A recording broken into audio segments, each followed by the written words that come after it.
Sa iba pang mga naging balita nitong linggo, mananatiling prioridad naman ng Administrasyong Aquino ang kampanya laban sa korupsyon. Ayon kay Presidential Spokesman Edwin Lacerda, suportado ng Malacanang ang anumang investigasyon sa mga taong dawit sa maling paggamit ng pondo ng bayan. Yan ang tinutukan naming kasama si Rocky Ignacio. Walang pinipili ang pamahalaan sa pag-imbestiga kaugnay ng maling paggamit ng pondo ng bayan. Our responsibility is to investigate. Whether you're from media, whether you're from the government, whether you're from the private sector, if it involves public funds, then it now is the responsibility and the mandate, in this case, the Department of Justice, to investigate. Nagsalita ang palasyo sa report na ilang media members na umano'y nakinabang sa PDAP sa ilalim ng National Agribusiness Corporation o NABCOR.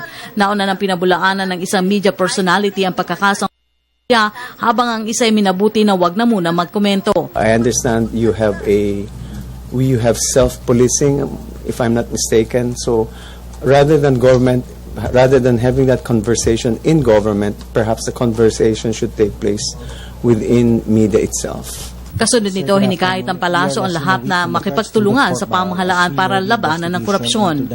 Government will only act if there's information, and if it is an information that we can investigate. There will be instances of chatter or gossip, so we have to separate the chaff from the grain. And the only way we can do that is if we will have information, reliable information to do it. For instance, in the case of the two media personalities, there was an allegation in an affidavit. So from that, we have to investigate.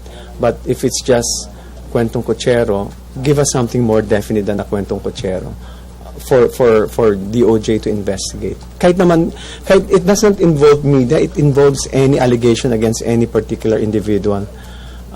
It should not be specifically directed towards members of media. Samantala, muli naman iginit ang Malacanang na wala sa poder na ekotibo ang pagpapabilis sa imbestigasyon sa mga kinasuhan ng plunder dahil sa pork barrel scam sa Office of the Ombudsman. Sagot ito ng palasyo sa report na sa kalagitnaan umano ng taong 2015 ilalabas ang desisyon para umano maapektuhan ang mga kinasuhan sa nalalapit na eleksyon. Conversely, kung mabilis ang pag-file, baka sabihin lang ni Railroad. So, but this shows the independence of the Ombudsman. Talagang hindi porke sinampahan ng complaint sa Ombudsman, ora-orada sasampahan kaagad na Ombudsman sa Sandigan Bayan. Pag-aaralan taga nila. And this shows the independence and integrity of the Office of the Ombudsman. Para sa Telebisyon ng Bayan, Rocky Ignacio.